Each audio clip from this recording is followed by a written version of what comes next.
he's kind of at like a 12 the entire movie. So, how am I going to do that? But yeah, and you know, we tried to make it as grounded as possible, and you know, because he's always like playing it up, even like when he's just by himself, you know. So this guy is clearly like he needs to get over it, and so I sort of, you know, definitely emotional scenes, like I pull a lot from that, so try to keep it grounded as possible. Actually, I want us to move a little to the middle so everybody can see it. Sorry about that. Cool. There we go. See, now I can. Katie and Andrew, the genesis for the story. How did it come about? Really, it came from the character. Andrew and I have known dudes that are like Scott, I guess, and we wanted to make an indie movie, and you know, we were watching a lot of micro-budget movies on the same scale as ours, and we were like, God, the leads are always so, you know, kind of hip and cool and have it all together, and we're like, why can't it be like, you know, like the lead of a movie like that be like the comic book guy from The Simpsons, you know? Like, why can't we like dig deeper into that guy's life and know more? So that was sort of the genesis of it.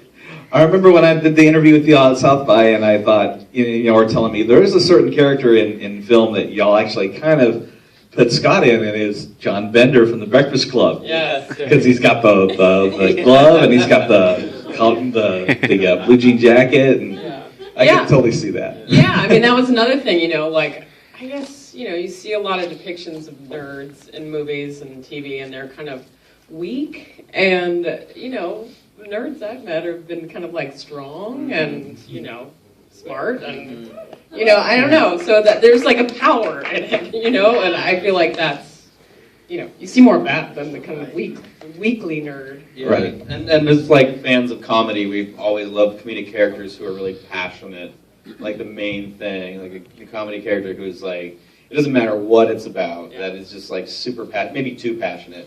That's usually, it's like Clark Griswold, you know, from Vacation. You know? His only crime is that he's just too passionate about this vacation. So. Yeah. Right. Well, I mean, there's a interesting dichotomy there between, I mean, the real nerd and the fake nerd. You know, like Miles is a tourist while Scott is in it for the long haul. Was that was an intentional thing, or do you think it just came kind of with the material? Yeah, honestly, I don't even remember like when that idea came about. I guess it must have been sort of, we liked the character of Scott first, and we thought, well, who's a great antithesis for that? Somebody who takes nothing seriously, because he takes everything too seriously. And so that was like kind of, whoa, hipsters, everything's ironic, you know, nothing's a tourist kind of thing.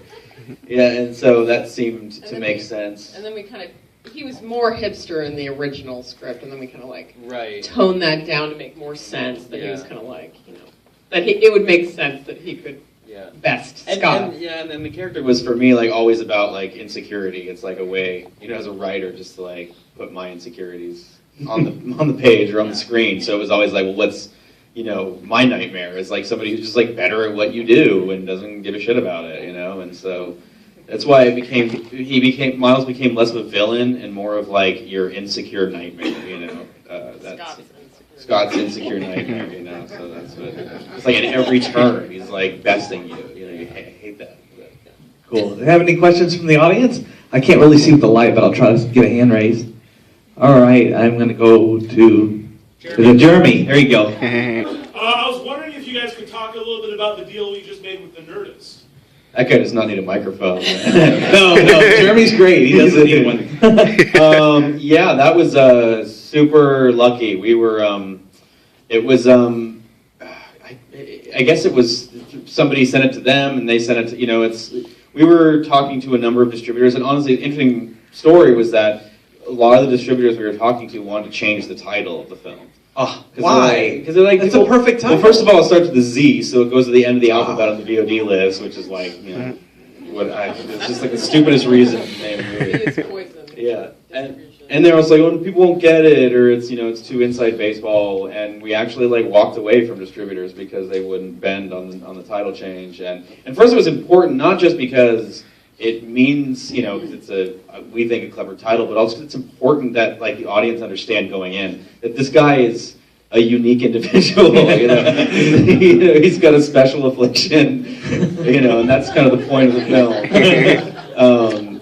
So anyway, we got emails like out of the blue one day from Jonah Ray from The Nerdist and Kumail, and they were saying, "Oh, we saw your film. A friend it got through the grapevine, and we loved it, and we just wanted your permission to send it to give it to Chris Hardwick and Peter." And we're like, "No." So and it was just like a really slow thing where they were talking about, "Oh, we're looking into getting into film," and it was they were the only people, like literally the only people who were not interested in changing the name. I know that sounds crazy, but it was like every other distributor brought that up, and so we're like, great, And it's it's nice because it's like they get it. I mean, they way get it. You know what I mean? It's like you talk to distribution companies, and and it's like you don't really know if they get it. Not to name names, but there was some distribution company we were talking to, and they were like, "Well, your film there's not really much of an audience for this. It's not like we have this other film." And it's about like horse jumping. There's an audience for that. So obviously this, and we're like, it's like people didn't even know that there are people out there who play these games or know this world at all. Well, we sold this event out really fast, and so there's obviously an audience for it. So, and obviously the sequel will be called Natural 20. Critical hit. Yeah. Critical hit. Yeah, there you go. Any other questions out there? I can't see because of the light. Where'd y'all film at? Austin, Texas. Filmed everything there, yeah, which is where we all live. Yeah.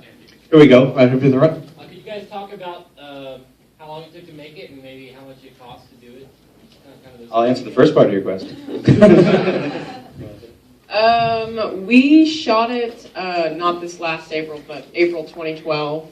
And we cut it over the summer of 2012, along with another documentary we were working on. We cut 2 movies in one summer. Wow. And that was The American Scream as a documentary. That's a great documentary, Thank too. you. That's a great one. That made me cry. So it was a very crazy summer for us. And we gained a lot of weight and ate a lot of food and edited movies. And so we got through it quickly. It's mainly the fundraising process and raising money took a long time, even though it wasn't a very expensive movie. It was a very cheap movie, so. It looks very polished. It looks Thank very you. polished. Alan, right here. Okay. Who figured out the spaceship map? That's so obvious. No, actually, our producer Thomas, who couldn't be here tonight, he's a huge Star Trek geek. I was a Star Wars geek, and he's also my cousin. So growing up, he was Star Trek and he was Star Wars, and we've had that discussion before. And it was just sort of a growing thing. You search online to see what people are saying, and also what you are, your own sort of.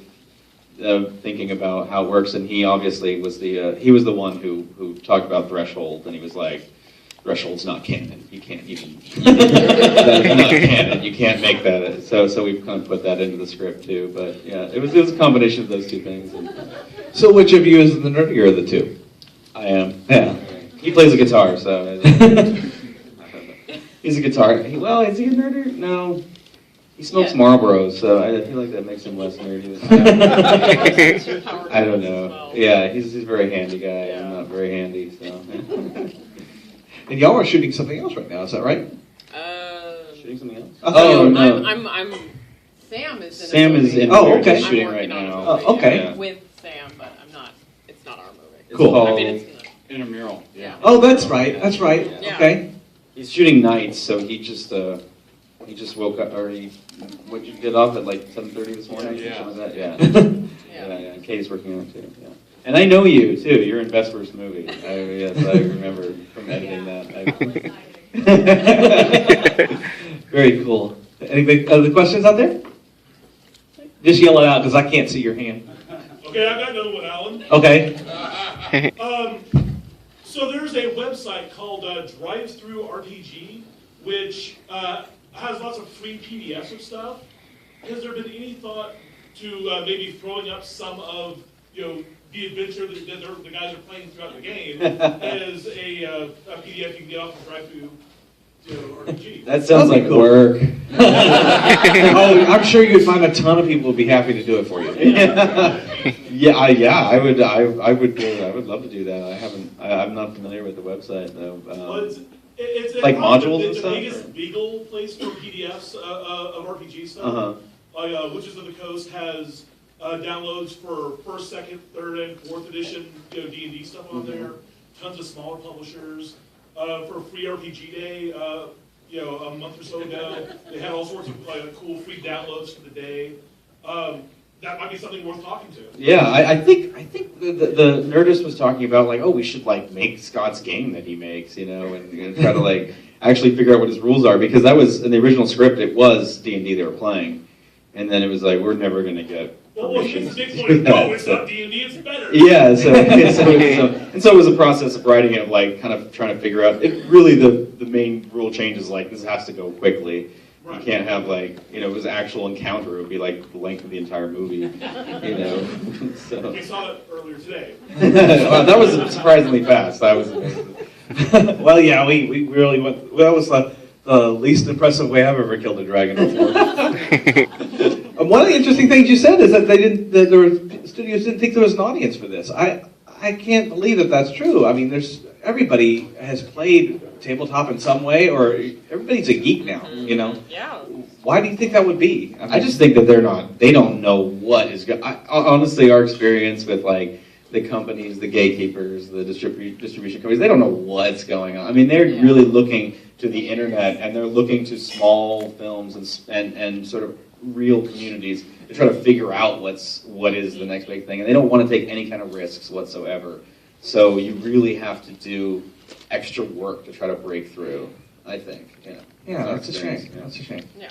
You have to really prove that, no, there are people who want to see this, and look at this, look at what people are coming to see these things. Right. I mean, it's Cinefamily sold out like that. We sold out like that. They're but you know what? Weddings are really big right now. You should make a movie about weddings. Well, see, I could pitch a sequel with Wayne. I was actually thinking, what if Wayne fell in love? What would that would be like? So. Any other questions out there? Oh, there you go. Okay, so you had the hipster character Miles drinking RAR, which is from Fort Worth. Was that an intentional choice to comment on the emerging Fort Worth hipster culture? Exactly. I'm so glad somebody caught that. No, that was our producer, Ezra Venitos, who had worked on another film where he got them to donate some beer and give permission. All of his movies will have that beer. I think Intramural has that.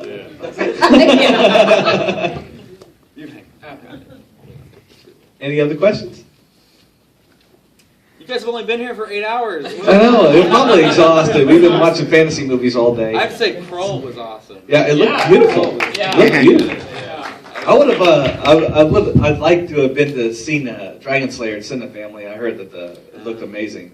Man, Conan. I hadn't seen it in a while, but for some reason this time it got to me. This time I'm like, y'all weren't here for it, but when he's doing the Crom speech.